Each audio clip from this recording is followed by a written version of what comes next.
All right, it's September 2025. Time for a quick update on my HO scale Southern New England Railway. Well, welcome back, everybody. It's actually September 30th, so we're going to get this September update in just under the wire.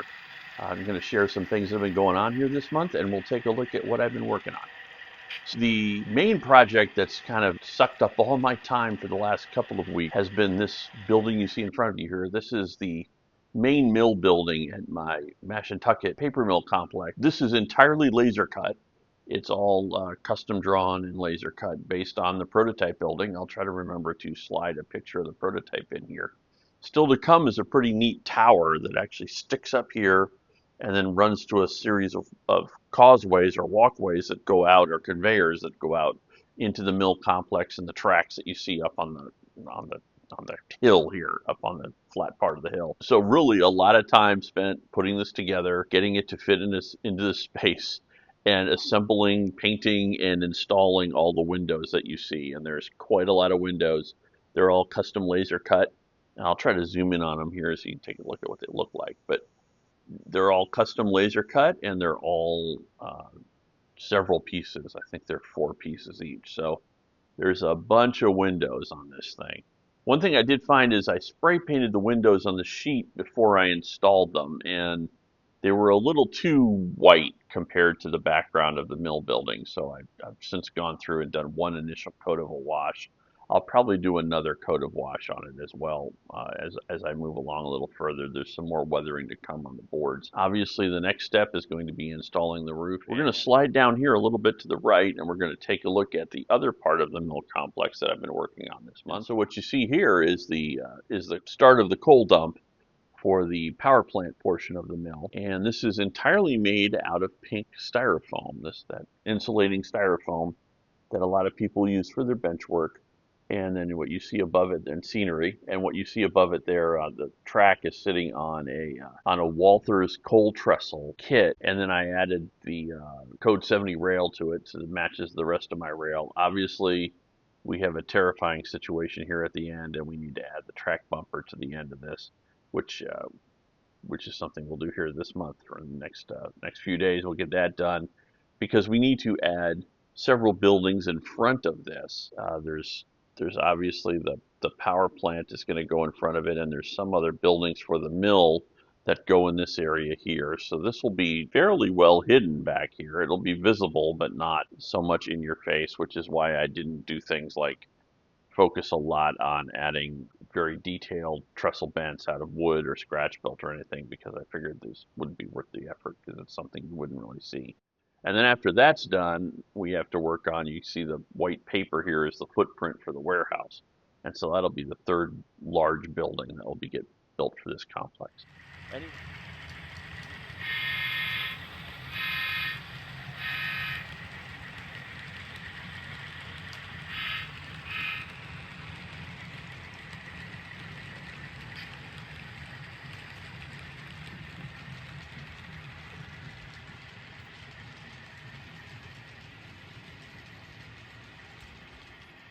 I came down to the basement to film this update thinking I really hadn't accomplished much this month, and as I look around I find that I really have. Earlier this month, the weekend of September 10th and 11th, we had the Mid-Atlantic Railroad Prototype Modelers Meet, affectionately known as MARPM. It was held outside Baltimore near the BWI airport, and that's about 70 or 80 miles from my house, but every year I have an open house arranged so that people driving on their way to the meet can stop by the house and take a look at the layout. The week before that meet, I wanted to do something to fill in this blank spot I had over here in Stafford Mills.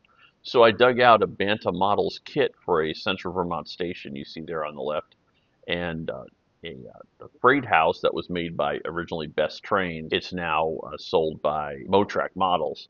Anyway, this just represents a very small freight house like you would see on a branch line town in New England. And so I combined those together, built them up, and painted them in CV colors. Obviously, the freight house has been a little more neglected. It probably needs some paint, but the station is pretty well taken care of. And I'm going to swing around the other side, and you can take a look at the other side of the station. So here we are looking at the other side of the station. This is what amounts to downtown Stafford Mills.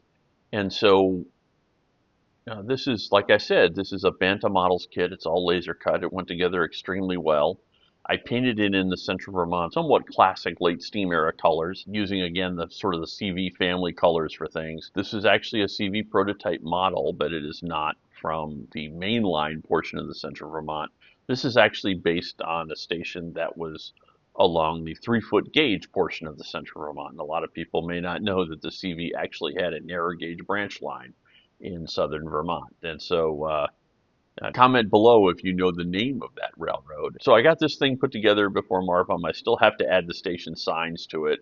Actually, the railroad herald signs and the station signs are sitting on my computer upstairs. A little bit about the Mid-Atlantic RPM meet. Bernie Kempinski and Mike Pulaski and Bob Sprague and the whole crew do a great job pulling that thing together every year. Interested in going to the meet?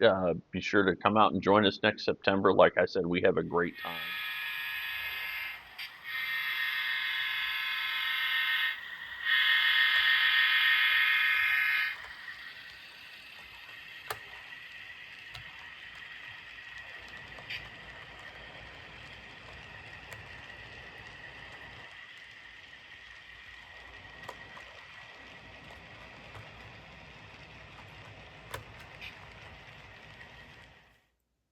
One thing I did this month is rework these Southern New England RS-3s. These are old Atlas models.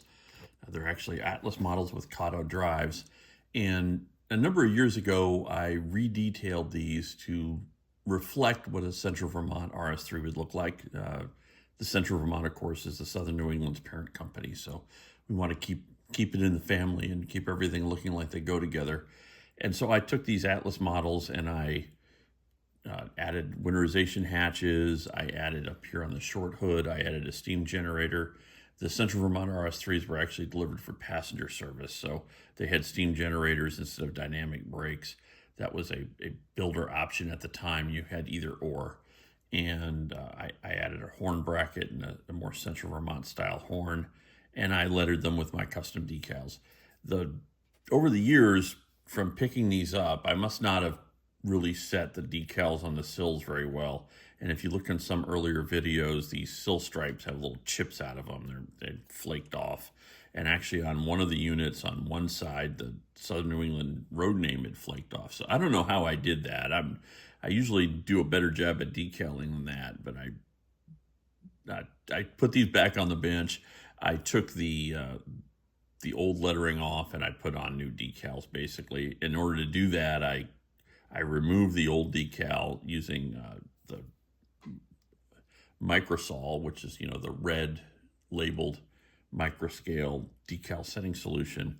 Let that soak on there for a few minutes, and they literally slid right off. They popped right off. I did that to the side sill decal remnants as well, and then I gloss coated the area just with future floor wax.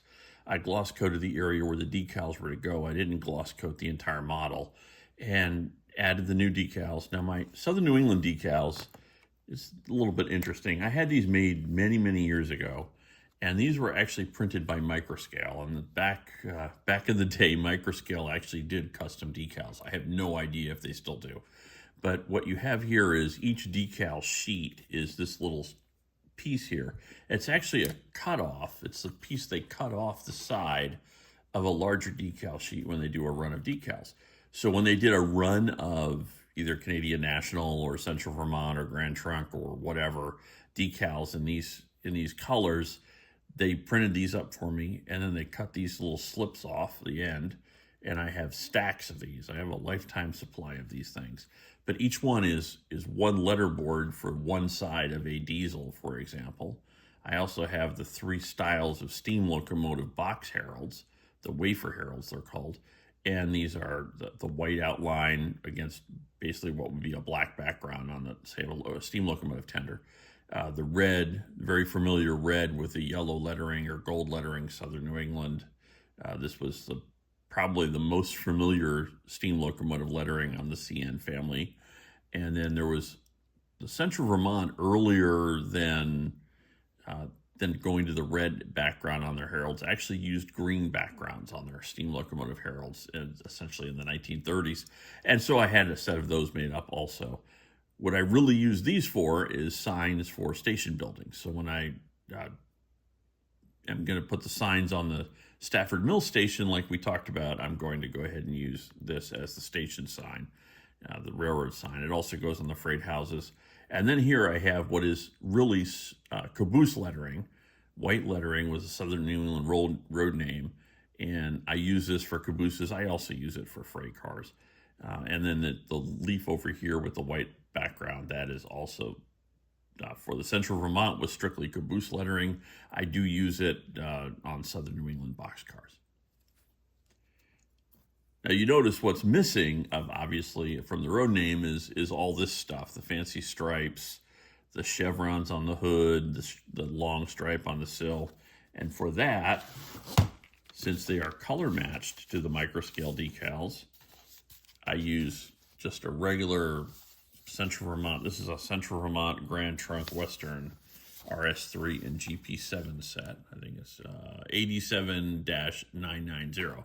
And I use this for all those other chevrons. And you can see here, there's actually probably 6 or 7 sets of these in here that are all cut up and trimmed up. But this is obviously the long banner for the side sill.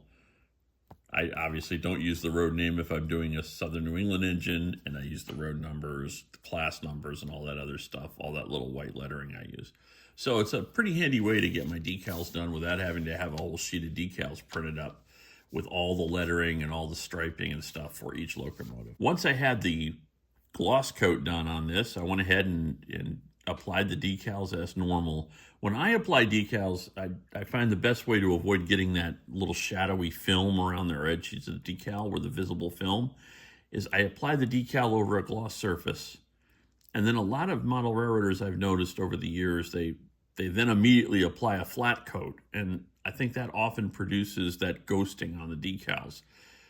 What I do is I apply the decal, let it dry, let it settle, do all my Solvaset or Microsol or whatever I'm using to settle the decals down. And then I apply another gloss coat on top of that. And that gives a nice, smooth, even finish to the decal in the background or the base of the model. So, and for that, I actually applied it. In this case, I used Future Floor Wax through my airbrush, and I airbrushed the entire model. I masked off the windows, and then I airbrushed the entire model with the Future Floor Wax. And then after that dried, I went back and added a flat coat of Tamiya Flat. And as you can see, you don't have any, there's no ghosting of the decal here at all. I'm trying to get that focused for you a little bit. There you go. There's no area where it doesn't look like it hadn't been pad printed. And then I finish this up by adding a little bit of weathering. I'm going to do a little bit more weathering on these. I did some wash in the grills back here just to give them a little depth. Did some flat finish coat on the trucks. I need to go ahead and finish weathering the trucks a little bit more. I changed the couplers out because they were pretty beat up. Actually, one of them had broken. And so that's the Southern New England's RS-3s. There's 2 of them in active service. There's another one in the drawer that has some sort of problem, an electrical pickup problem we got to work on. So that's kind of a base locomotive for my prototype freelance.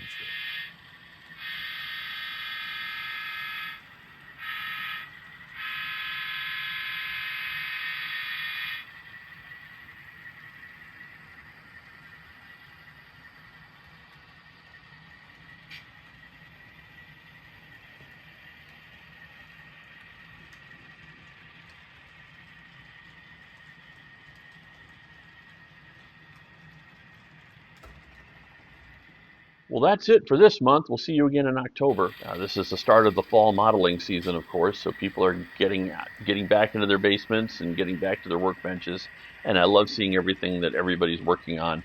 In that spirit, I've started a Facebook group devoted to my layout. I finally bowed to external pressure, some of it rather intensive from some of my friends. You can find that by searching Facebook for Southern New England Railway. Go ahead and feel free to join and follow me there to see what I'm up to. In the meantime, thanks for watching, stay safe, and we'll talk to you soon. Bye now.